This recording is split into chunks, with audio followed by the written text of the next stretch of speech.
ഹോട്ടലിൽ നിന്ന് ഇറങ്ങിയോടിയ സംഭവത്തിൽ താൻ ലഹരി ഉപയോഗിച്ചിട്ടില്ലെന്ന ഫോറൻസിക് റിപ്പോർട്ട് പുറത്തുവന്ന വിവരം ഇപ്പോൾ ദീപിക ഓൺലൈനിൽ നിന്ന് വിളിക്കുമ്പോഴാണ് അറിയുന്നതെന്ന് നടൻ ഷൈൻ ടോം ചാക്കോ.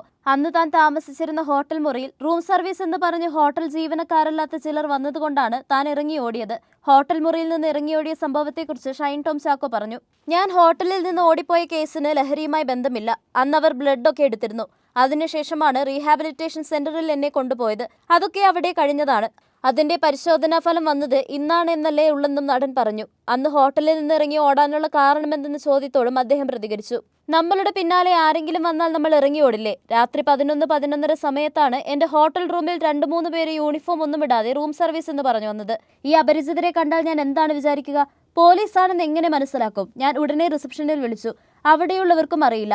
റൂം സർവീസ് ഞാൻ പറഞ്ഞിട്ടില്ല എന്ന് പറഞ്ഞിട്ടും അവർ പോകാൻ കൂട്ടാക്കിയില്ല. അവർ അവിടെ നിന്ന് പരുങ്ങി കളിക്കുകയാണ്. അങ്ങനെ ആശങ്ക തോന്നി ഇറങ്ങി ഓടിയതാണ്. അതേസമയം ഹോട്ടലിൽ മുറിയെടുത്ത് നടനും സുഹൃത്തും ലഹരി ഉപയോഗിച്ചു എന്നായിരുന്നു പോലീസ് കേസ്. ഡാൻസ് ഓഫ് സംഘമാണ് പരിശോധനയ്ക്കെത്തിയത്. പരിശോധനയ്ക്കിടെ ഷൈൻ ടോം ചാക്കോ ഹോട്ടലിൽ നിന്ന് ഇറങ്ങി ഓടിയത് വലിയ വാർത്തയായിരുന്നു. കേസിൽ നടനെ മണിക്കൂറുകളോളം ചോദ്യം പിന്നീട് ചെയ്തിരുന്നു. എന്നാൽ നടൻ ലഹരി ഉപയോഗിച്ചിട്ടുണ്ടെന്ന് ഫോറൻസിക് പരിശോധനയിൽ തെളിയിക്കാനായില്ല. ഷൈൻ ടോം ചാക്കോ ലഹരി ഉപയോഗിച്ചിരുന്നതായി തെളിവില്ലെന്ന ഫോറൻസിക് റിപ്പോർട്ട് പുറത്തുവന്ന സാഹചര്യത്തിലാണ് ദീപിക ഓൺലൈൻ പ്രതികരണം തേടിയത്.